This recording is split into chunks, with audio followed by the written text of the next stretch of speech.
Les dinosaures étaient de grands animaux, dotés d'une taille et d'une force exceptionnelles. Pourtant, ils ont disparu.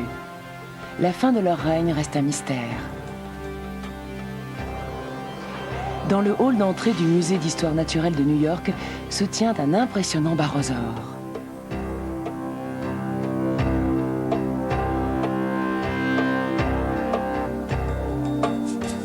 Le barosaure, dont le nom signifie lézard lourd, mesurait 27 mètres de long et 15 mètres de haut, l'équivalent d'un immeuble de 5 étages.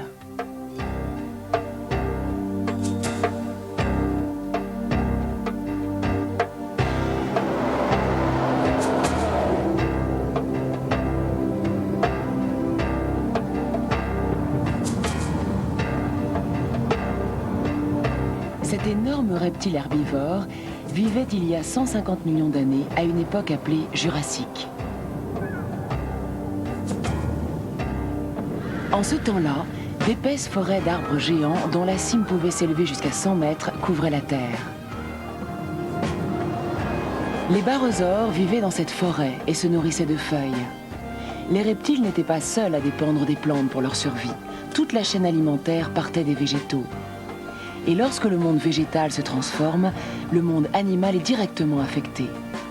C'est pourquoi l'évolution des plantes a joué un rôle déterminant dans la prolifération puis dans l'extinction des dinosaures.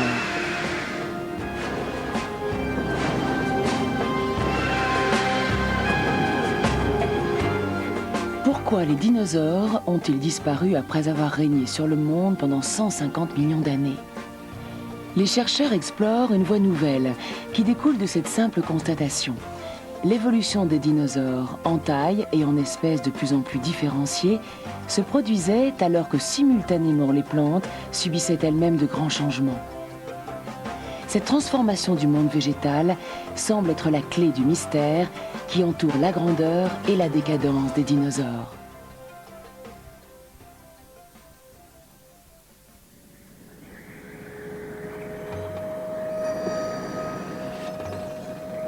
Dans l'histoire de la vie hors de l'eau, l'apparition des plantes a toujours précédé celle des animaux.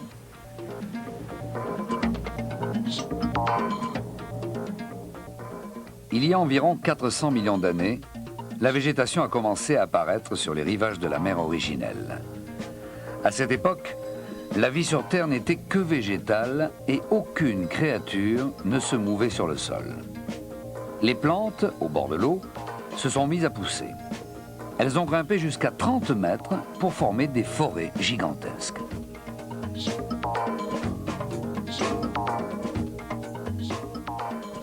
Pendant ce temps, les amphibiens, ancêtres communs des dinosaures et des mammifères comme l'homme, sont sortis de l'eau pour s'enfoncer dans les forêts qui étaient sur la Terre.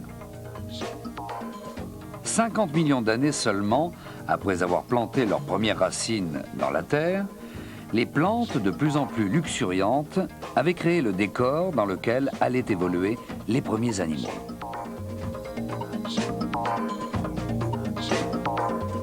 Ces arbres, qui atteignaient déjà 30 mètres de haut, appartenaient comme les fougères au groupe des ptéridophytes, c'est-à-dire au groupe des plantes qui n'ont ni fleurs, ni fruits, ni graines et qui ne peuvent prospérer qu'en terrain humide.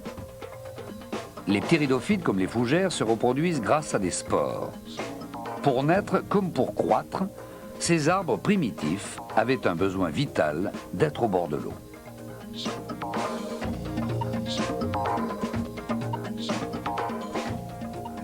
Il faudra attendre longtemps pour que la végétation pénètre à l'intérieur des terres. L'endroit où vivaient les animaux était étroitement lié à la présence des plantes confinées aux rivages et aux zones humides.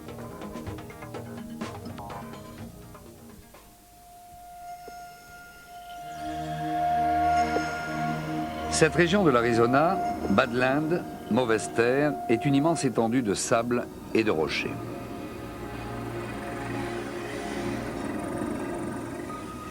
On trouve dans cette terre aride les fossiles de végétaux qui poussaient là quand cette terre était riche en eau.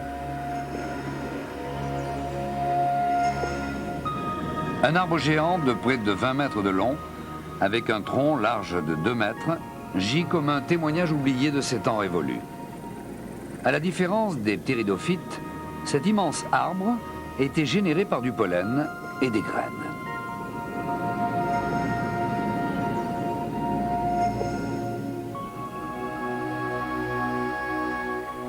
C'est un fossile végétal vieux de 320 millions d'années.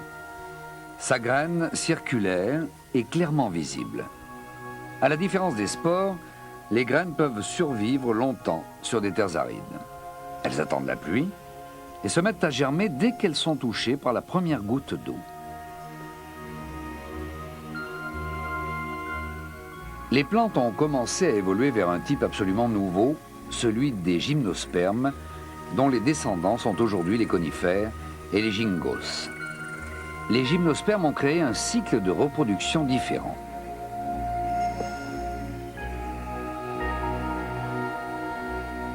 Ils ont inventé la pollinisation par le vent. Au lieu de voyager dans l'eau, leur pollen se répand dans l'air. Et c'est le vent qui transporte le pollen jusqu'aux ovules qu'il féconde.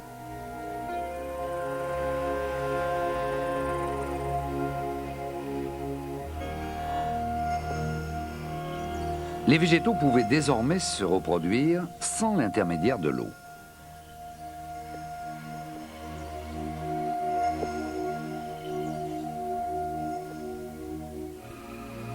Cette révolution s'est faite il y a 230 millions d'années pendant la période du Trias.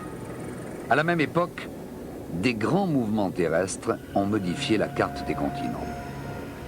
Le supercontinent appelé Pangée a commencé à se fracturer. La violente activité volcanique qui agitait alors la Terre a fait monter une importante quantité de gaz carbonique dans l'atmosphère, 4 à 8 fois plus importante qu'aujourd'hui. C'était un environnement idéal pour les plantes qui, par l'action du soleil, assimilent le carbone et rejettent l'oxygène. Cet enrichissement de l'atmosphère en carbone et l'apparition simultanée des gymnospermes résistants à la sécheresse ont permis aux forêts géantes de quitter les rivages pour se répandre sur tout le continent. Après l'apparition des gymnospermes, le continent nord-américain ressemblait probablement à cette forêt californienne de séquoias géants. Les conifères montaient déjà à plus de 100 mètres.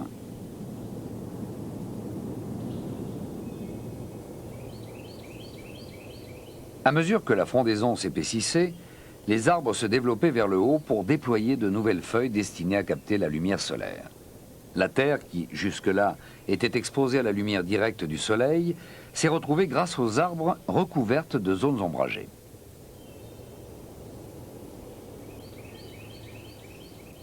Les arbres géants, profondément enracinés, maintenaient une grande humidité, ce qui permettait aux fougères et aux mousses de pousser sur le sol humide des sous-bois. Les premiers herbivores sont apparus dans ces forêts luxuriantes.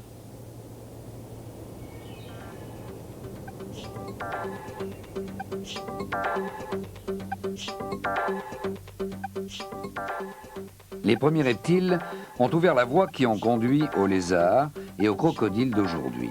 D'autres se sont recouverts de poils et ont acquis des caractères qui annonçaient les mammifères. C'est parmi ces herbivores qu'apparurent les premiers dinosaures.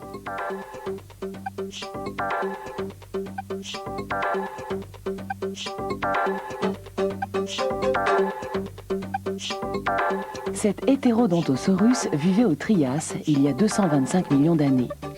Il ne possède pas les dents aiguës des carnivores et on pense qu'il est apparu parmi les premiers dinosaures qui ne se nourrissaient que des plantes.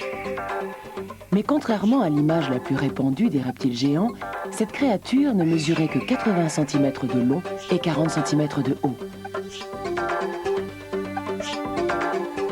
Ces petits dinosaures ne pouvaient se nourrir que de fougères et de mousses qui poussaient près du sol.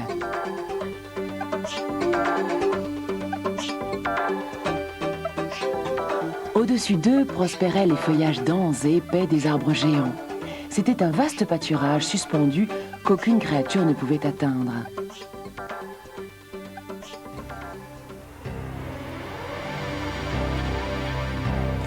L'augmentation de la taille des dinosaures était donc favorisée puisqu'elle permettait d'accéder au feuillage des arbres. Au terme d'une évolution de 50 millions d'années, les dinosaures sont devenus les plus grands animaux sur la Terre.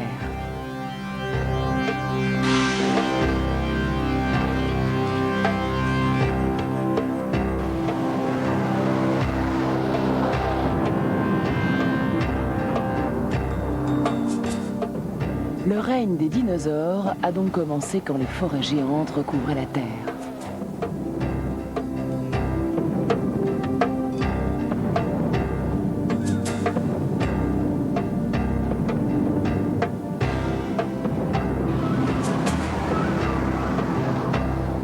Le barosaure mesurait 27 mètres de long et 15 mètres de haut quand il se tenait sur ses 4 pattes.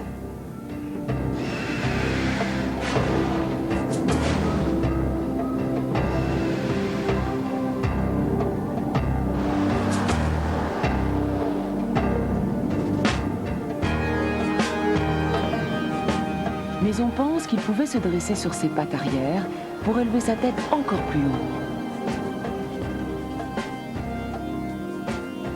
Les gymnospermes de cette période avaient des feuilles beaucoup plus douces que les conifères d'aujourd'hui. En allongeant leur cou, les barosaures dominaient cette nature jusqu'à ses sommets que ne pouvaient pas atteindre les autres animaux. Ces coups très longs n'ont pu se développer qu'à condition de ne pas avoir une tête trop lourde à supporter.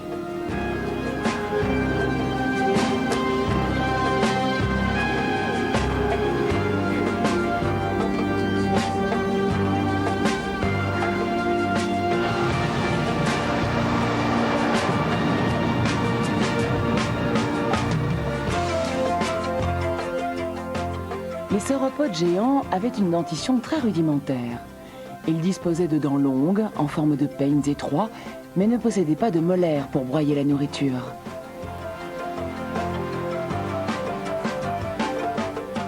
Comparée à leur corps, leur tête disproportionnée était minuscule. Elle n'était pas plus grande que celle d'un cheval actuel. Et sa constitution était telle qu'elle ne leur permettait pas de broyer une nourriture coriace. Le secret qui leur permettait d'alimenter leur énorme organisme avec leur faible dentition était leur estomac.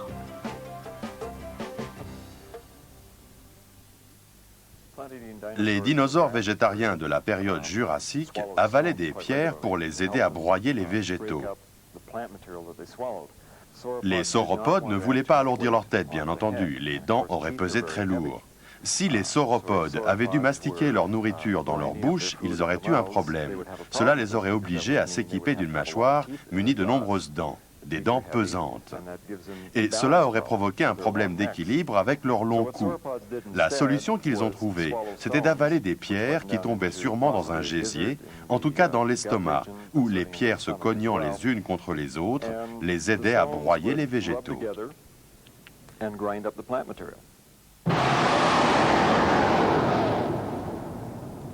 Les pierres dans leur estomac avaient donc pour rôle de broyer des aliments. Les mâchoires des barosaures ne leur servaient qu'à déchirer les feuilles avant de les avaler. En ne développant pas la charge de leur tête, leur évolution leur a permis d'allonger leur cou. Quelle quantité de nourriture pouvaient consommer ces énormes sauropodes ? On ne peut que faire des hypothèses, mais si on se base sur la quantité de nourriture absorbée par une tortue marine géante ou un reptile de grande taille, on peut estimer qu'un seul dinosaure consommait entre 600 kg et 1 tonne de végétaux par jour. Ces dinosaures passaient d'une frondaison à une autre, dévastant les premières forêts. Et les arbres géants qui couvraient le continent entier assouvissaient leur vorace appétit.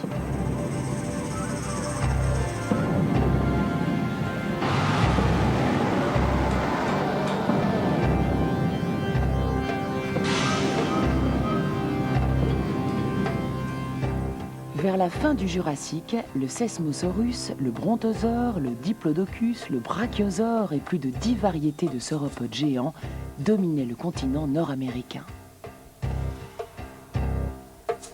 En même temps, cette période a vu apparaître et évoluer une grande diversité de dinosaures carnivores qui attaquaient les herbivores. Les forêts d'arbres géants nourrissaient donc directement les espèces végétariennes et indirectement tous les dinosaures carnivores du Jurassique.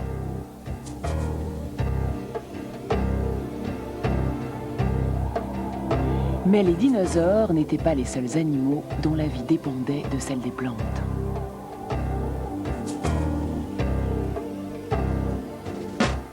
De nombreux insectes jouaient également un rôle important dans l'exploitation de la forêt. Les insectes creusaient des trous dans les feuilles pour en sucer la sève et manger les grains de pollen dont dépend la reproduction végétale.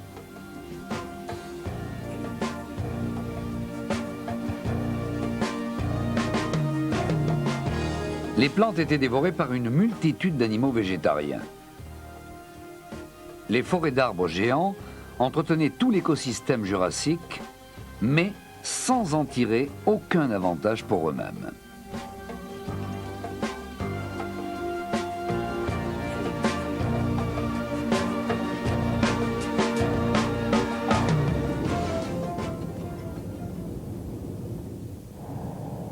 Pourtant, alors même que les dinosaures de plus en plus grands continuaient à régner, les végétaux ont fait un nouveau pas dans leur évolution. Nous sommes à Westwater, dans l'Utah. Les plantes fossiles, d'un type totalement révolutionnaire à l'époque, ont été retrouvées ici en grande quantité.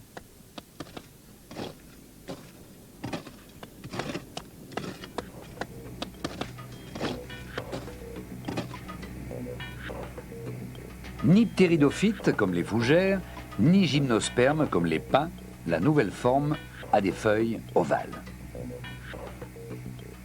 Ce nouveau groupe de plantes a réussi une importante percée évolutive qui a bouleversé le monde végétal.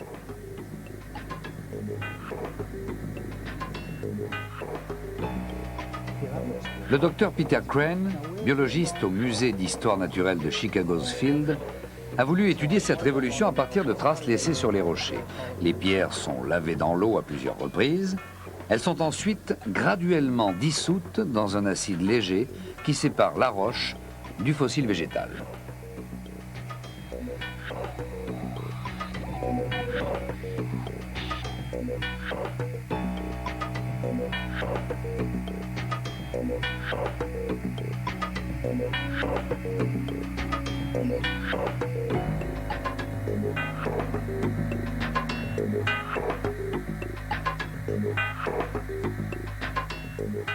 Cette plante ne mesure qu'1 millimètre, mais elle a généré une fleur en forme de tulipe. La naissance des plantes à fleurs a été une véritable révolution dans le monde végétal.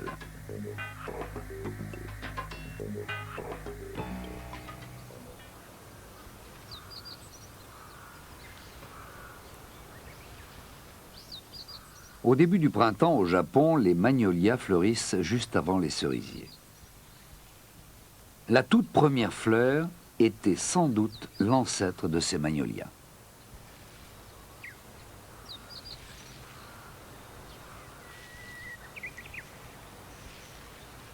En regardant à l'intérieur de la feuille, on aperçoit un minuscule coléoptère doré qui vient tout juste de naître de sa larve.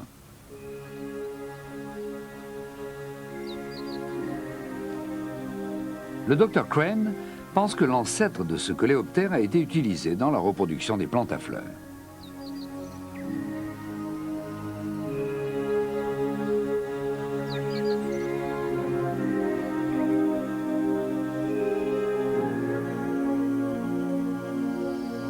Les grains de pollen de la fleur tombaient sur le sol de la forêt comme de la neige. Ces précieuses promesses de vie étaient la nourriture favorite des insectes comme les coléoptères.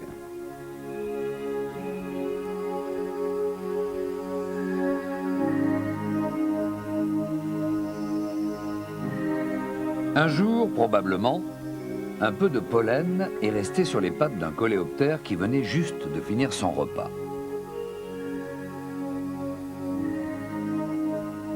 C'est ainsi qu'il a été transporté jusqu'à une autre fleur dont la forme et la couleur ont attiré l'insecte en quête de nourriture.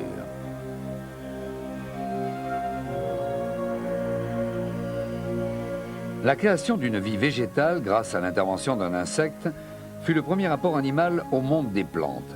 Jusque-là, les végétaux ne faisaient que nourrir les autres créatures sans aucune contrepartie. À ce moment précis, une nouvelle stratégie a été mise en place qui a bouleversé le monde des plantes. La forme et la structure des grains de pollen ont évolué pour permettre à une plus grande quantité de pollen de s'accrocher aux insectes. Utiliser les insectes pour le transport des cellules reproductrices était bien plus fiable que de s'en remettre aux caprices du vent.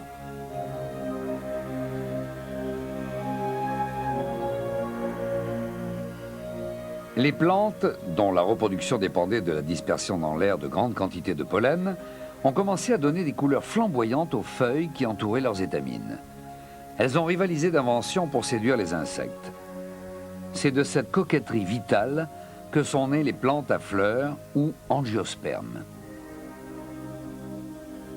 Après n'avoir été que les pourvoyeuses en nourriture pour les animaux, les plantes, en se dotant de fleurs, ont créé avec les insectes une relation de partenariat.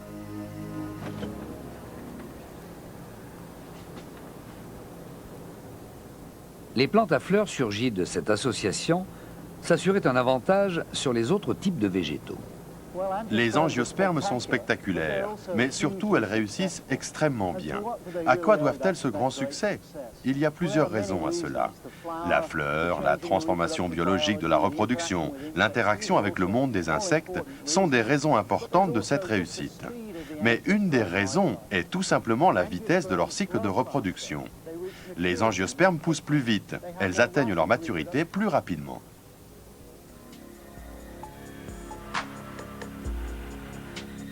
Les gymnospermes, comme les cèdres et les pins, étaient parvenus à coloniser des terres arides en adoptant la pollinisation par le vent. Mais lorsque le pollen atteignait l'ovule, il fallait encore attendre entre 6 mois et 1 an pour que s'achève le processus de reproduction.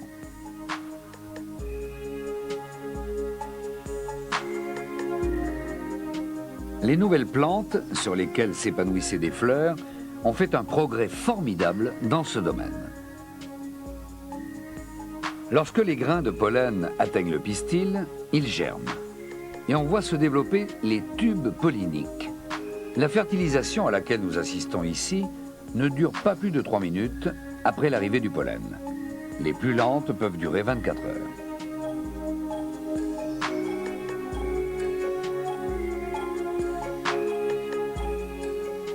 Dans un coin de la forêt géante, habitée par les dinosaures, les plantes à fleurs et les insectes ont évolué ensemble en s'aidant mutuellement.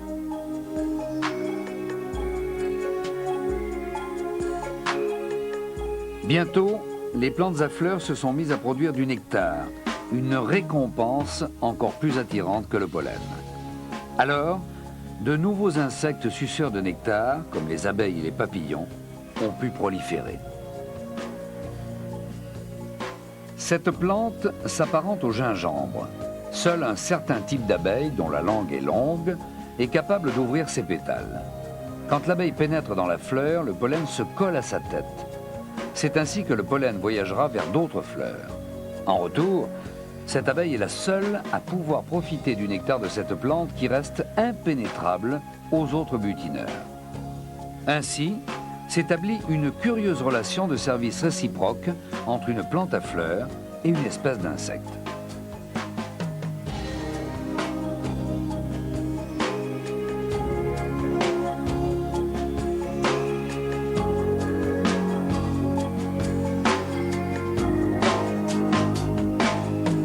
Avec la naissance des plantes à fleurs, les espèces d'insectes se sont multipliées à un taux extraordinaire.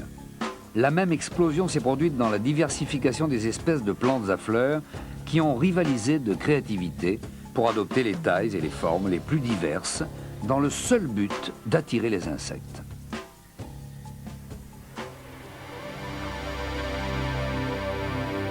Au début du Crétacé, les plantes à fleurs sont nées sur le continent nord-américain autour de l'équateur. Elles se sont reproduites rapidement et se sont mises à dominer les régions tropicales en repoussant les gymnospermes, c'est-à-dire les conifères, vers le nord.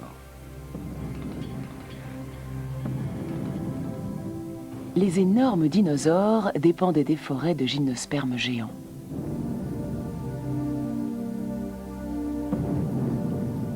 Mais tandis que les plantes à fleurs se multipliaient et se répandaient, les forêts géantes ont commencé à diminuer.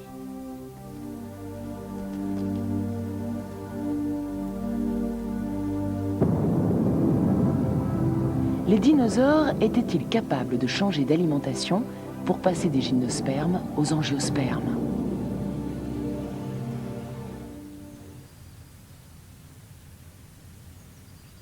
Les plantes ne peuvent pas évoluer sans affecter les animaux dont elles sont la nourriture. Le docteur Carl G. Niklas, biologiste de Cornell Université, a étudié la diversification puis le déclin des espèces d'animaux en relation avec l'évolution des plantes.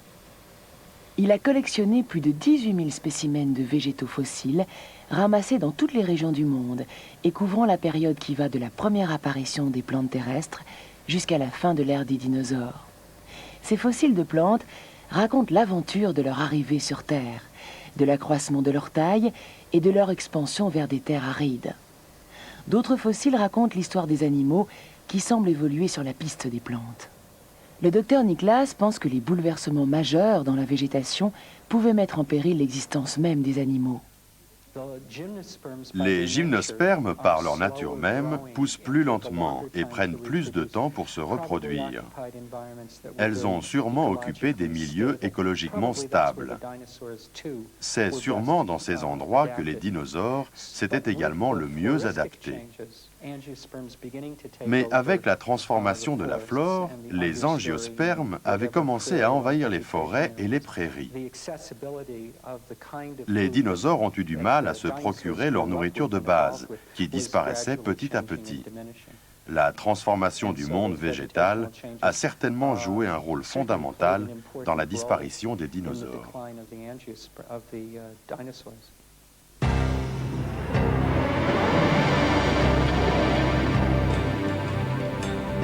Pour le docteur Niklas, les grands dinosaures, nés dans les forêts géantes où ils avaient évolué pour s'adapter aux transformations des gymnospermes, étaient incapables de se nourrir des nouvelles plantes à fleurs qui se sont mises à pousser autour d'eux. Les forêts géantes, qui étaient leur pâturage, diminuant, les dinosaures dont l'appétit nécessitait d'énormes quantités de feuilles souffrirent probablement d'un manque de nourriture. Le docteur Niklas a constaté que les conifères ont commencé à se munir de feuilles plus résistantes et les dinosaures ont eu beaucoup de difficultés à les arracher avec leurs faibles mâchoires. Le déclin des grands dinosaures a coïncidé avec la régression des forêts géantes.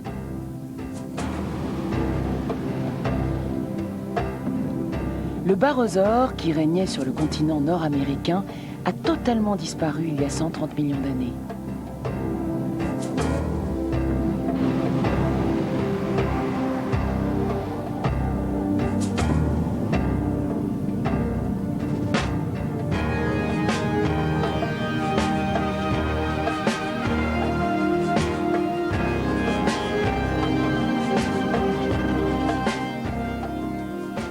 Pendant la période jurassique, il existait plus de 10 espèces de grands dinosaures sur le continent nord-américain.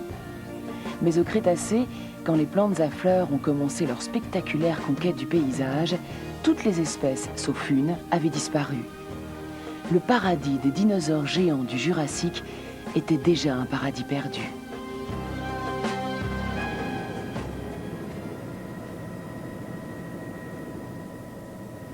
North Slope en Alaska. C'est la région polaire la plus méridionale de l'Amérique du Nord. Enfouie sous la neige 10 mois par an.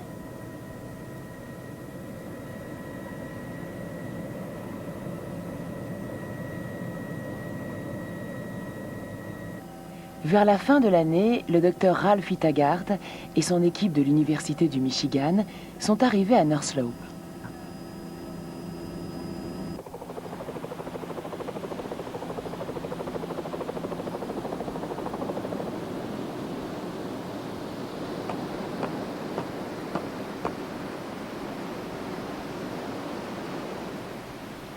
Les sédiments de cette région proviennent de périodes postérieures à la naissance des angiospermes. La température moyenne annuelle qui régnait ici était de l'ordre de 7 degrés. L'hiver était sombre et rude, avec des températures avoisinant 0.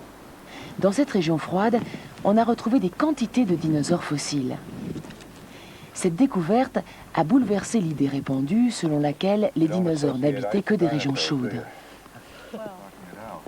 Le but de la recherche du docteur Taggart est de comprendre pourquoi des dinosaures ont vécu dans un endroit aussi froid.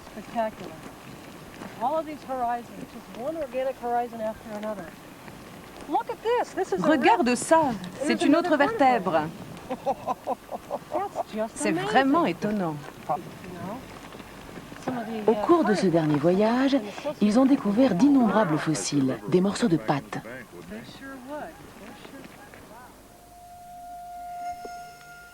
Le dinosaure découvert en Alaska était végétarien. On l'a nommé Edmontosaurus.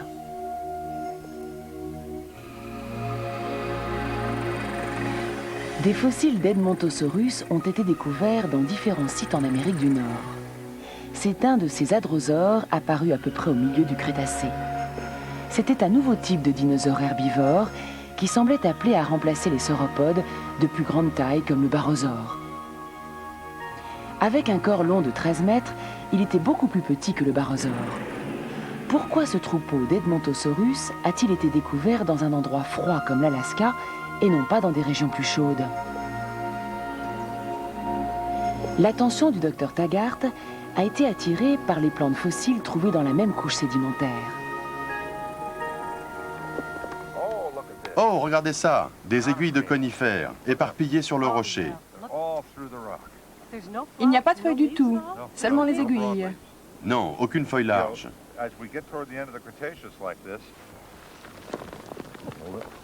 Regarde ces aiguilles, c'est vraiment étonnant. Il y en a des milliers. Il y a dû y avoir de formidables forêts de conifères.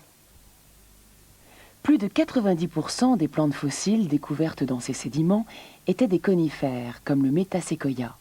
En d'autres termes, c'étaient presque toutes des gymnospermes. L'Edmontosaurus se nourrissait donc apparemment de gymnospermes.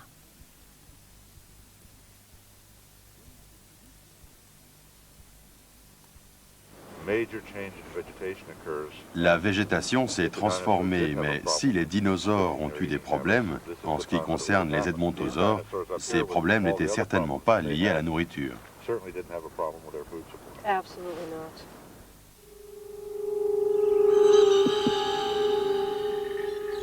Les angiospermes apparus pendant le Crétacé dans les régions équatoriales chaudes se sont répandus rapidement. Leur prolifération a repoussé vers le nord les gymnospermes, surtout les conifères.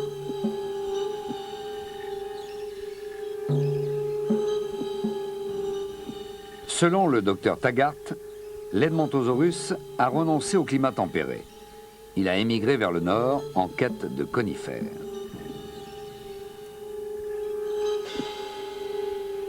L'Edmontosaurus, découvert dans les terres glacées de l'Alaska, a peut-être, tout comme les conifères, été chassé des régions plus clémentes par l'expansion des plantes à fleurs. Nous oublions que les mammifères, aujourd'hui, ne se nourrissent pas d'aiguilles de conifères. Mais nous rejetons l'idée répandue selon laquelle les dinosaures, qui mangeaient des conifères depuis des temps reculés, se seraient soudain mis à manger des angiospermes. Il est certes difficile de dire ce que cet animal pouvait manger. Mais quand j'ai commencé à réfléchir à la relation entre les plantes et les dinosaures, je reconnais qu'il existait la possibilité qu'en fin de compte, certains types de dinosaures ne se soient pas éteints. L'un des types qui n'aurait pas disparu serait l'hadrosaure, très nombreux au Crétacé. Dans un sens, on peut dire que les dinosaures se sont trouvés piégés en plein milieu d'une révolution biologique, une révolution dans le monde des plantes. Leur disparition découle de cette relation de cause à effet. Nous sommes à Drumheller, dans l'Alberta, au Canada. Dans cet étrange paysage de sable et de rochers, on a découvert des fossiles datant de la fin de l'ère des dinosaures. La rivière du Cerf Rouge qui coule dans cette région est surnommée fleuve du temps parce qu'elle est entourée de sédiments qui datent des 100 derniers millions d'années de l'âge des dinosaures. Dans son cours supérieur, des fossiles de dinosaures herbivores d'un type nouveau ont été découverts.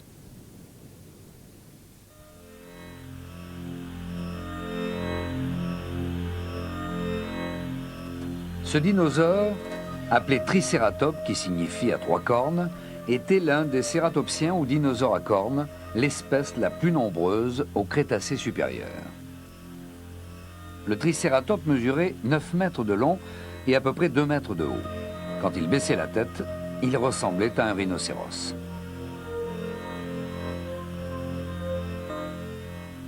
Le Tricératops se nourrissait-il de plantes à fleurs?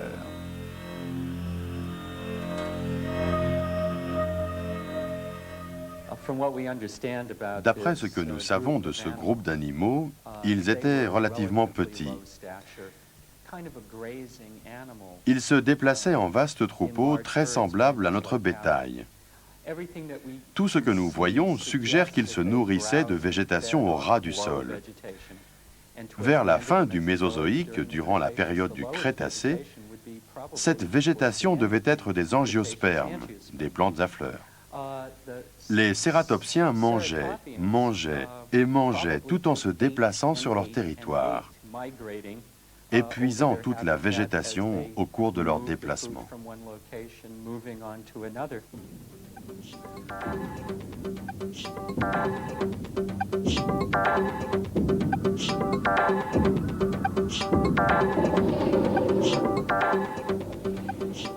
La plupart des fossiles de tricératops ont été découverts dans les régions plus chaudes où les angiospermes proliféraient.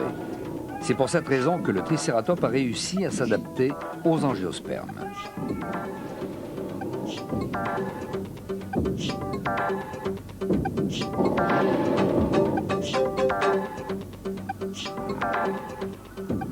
Parmi tous les dinosaures qui ont continué à trouver leur subsistance dans les conifères, un seul s'est montré capable de se nourrir de plantes à fleurs.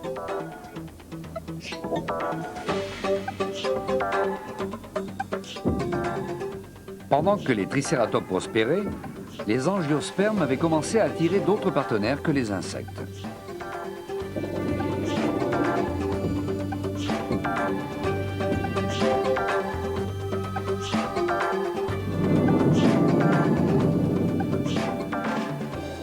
Peut-être qu'une nuit, au Crétacé, au pied des tricératops endormis, des mammifères, nos ancêtres, ont commencé à s'activer. Les premiers mammifères avaient à peu près la taille d'une souris. Nos ancêtres mammifères n'avaient pas le beau rôle dans la grande saga de l'évolution. Ils ne se déplaçaient que la nuit pour éviter d'être mangés par les dinosaures. Jusqu'à cette époque, presque tous les mammifères s'étaient nourris d'insectes. Mais ces petits mammifères allaient devenir les nouveaux partenaires des plantes à fleurs.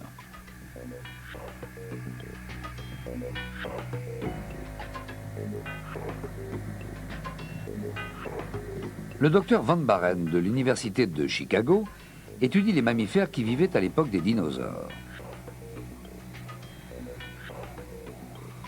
Le docteur Baren s'intéresse tout particulièrement aux petites dents de mammifères trouvées dans les fossiles.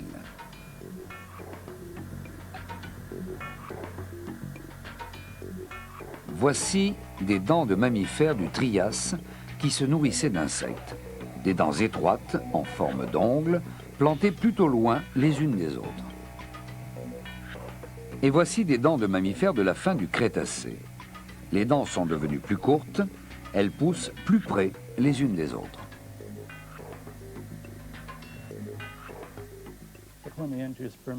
Étant donné la prolifération des angiospermes, les petits mammifères en mangeaient certainement, parce qu'ils en trouvaient partout.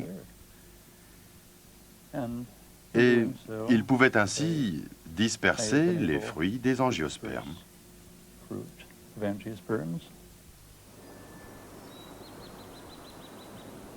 C'est le début de l'été sur la péninsule de Noke à Hokkaido, l'île la plus méridionale du Japon. Les buissons d'églantiers sont en pleine floraison. Le fruit commence à se former à partir de la fleur. L'églantier est lui aussi une plante du groupe des angiospermes. Les angiospermes avaient adopté une méthode efficace pour produire leurs graines en s'associant aux insectes. Elles ont continué dans cette voie. Elles ont attiré ceux qui allaient transporter ces graines en leur offrant une nouvelle récompense, un fruit délicieux.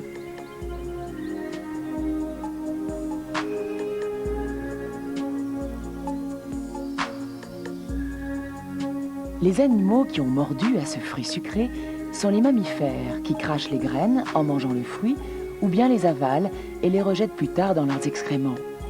Les graines peuvent alors germer loin de la plante mère. C'est ainsi que les plantes immobiles sont parvenues à étendre leur royaume.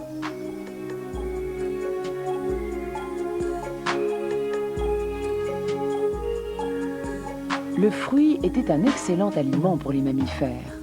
Il leur apportait des éléments nutritifs sans les obliger à dépenser autant d'énergie que lorsqu'ils chassaient les insectes.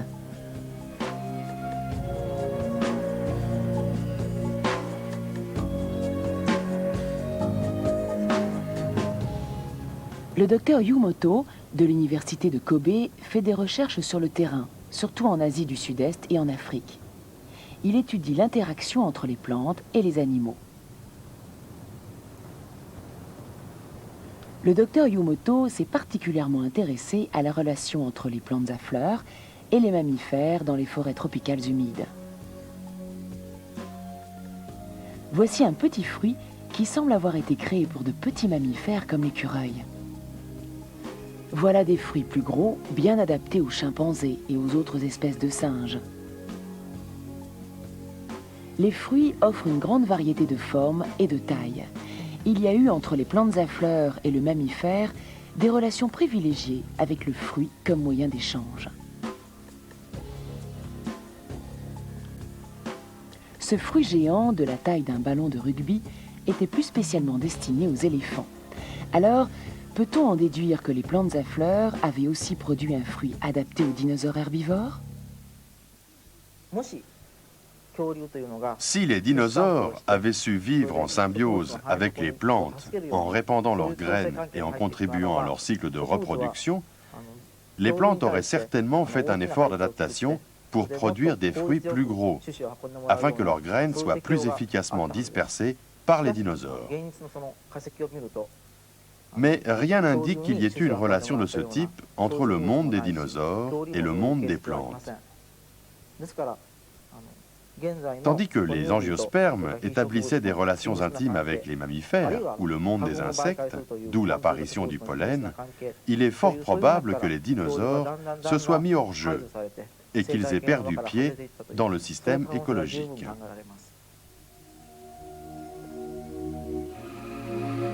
Le tricératops, qui mangeait et assimilait tout sans rien laisser, ne faisait sans doute rien d'autre que de détruire les plantes.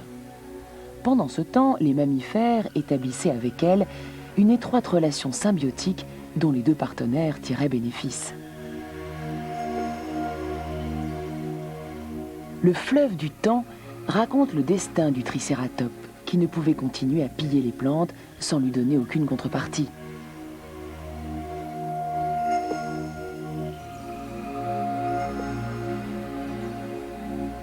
C'était il y a 75 millions d'années. 8 espèces de cératopsiens, le groupe des tricératops, vivaient ici dans cette région.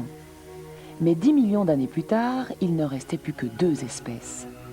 En revanche, pendant cette même période, les mammifères, parce qu'ils avaient passé un pacte avec leur milieu écologique, sont passés de 10 à 20 espèces. Les dinosaures ont dominé pendant 150 millions d'années. Mais il y a 65 millions d'années, sur le continent nord-américain, il en subsistait déjà beaucoup moins.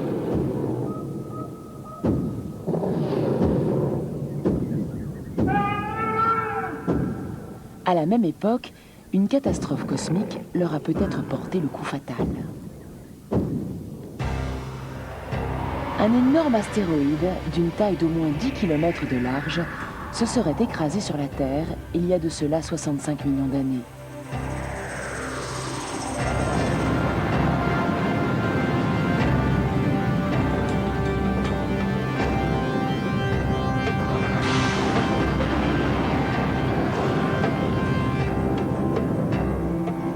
L'impact a soulevé un terrible nuage de poussière qui est monté dans la stratosphère et qui a enveloppé la planète tout entière.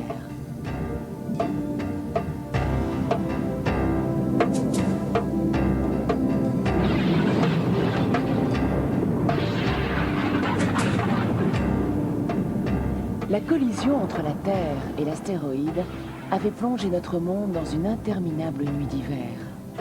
La lumière du soleil n'arrivait plus sur la Terre. C'est ce qui aurait rayé les dinosaures à tout jamais de la surface de la Terre.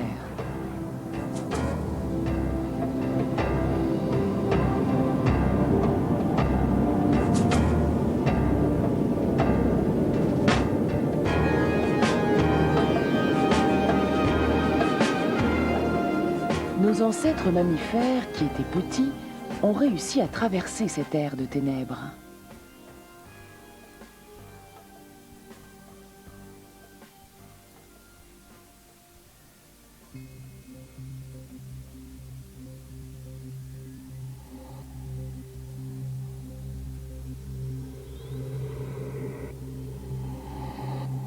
l'énorme nuage de poussière a fini par retomber et le soleil est apparu.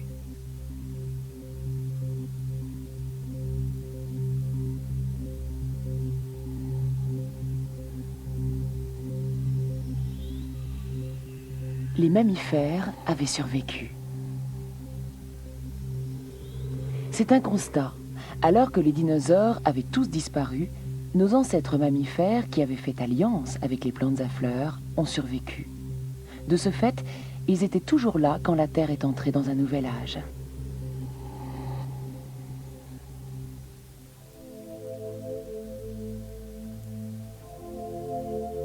Après la disparition des dinosaures, les mammifères se sont mis à évoluer très rapidement.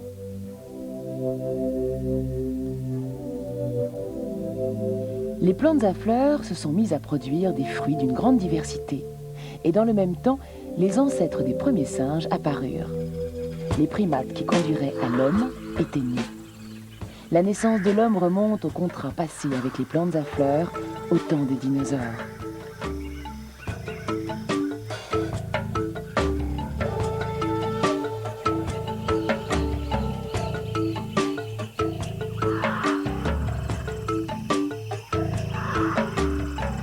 Mais on ne sait pas tout sur la disparition des dinosaures. Les fossiles trouvés en Amérique du Nord prouvent bien que les plantes à fleurs, les insectes et les mammifères, parce qu'ils vivaient en harmonie, ont prospéré alors que les dinosaures avides se sont éteints. Il se peut que les dinosaures n'aient pas réussi à trouver leur place dans le nouvel équilibre écologique créé par le partenariat des plantes à fleurs avec les mammifères et les insectes.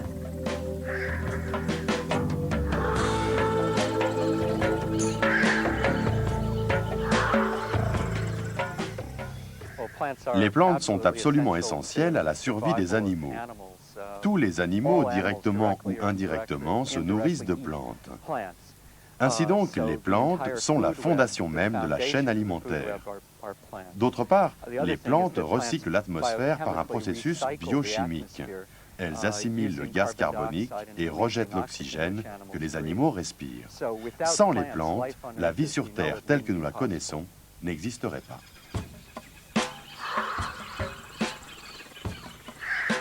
Vues de l'extérieur, les plantes ont l'air bien tranquilles au soleil.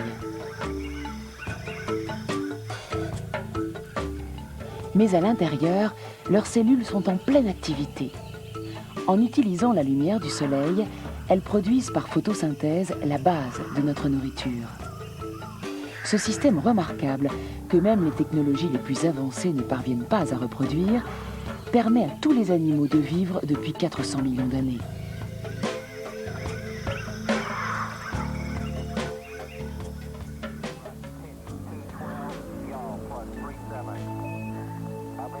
Le devenir des mammifères a toujours été étroitement dépendant de l'évolution des plantes.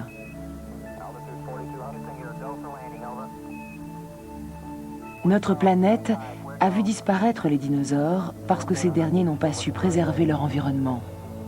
C'est la leçon à retenir.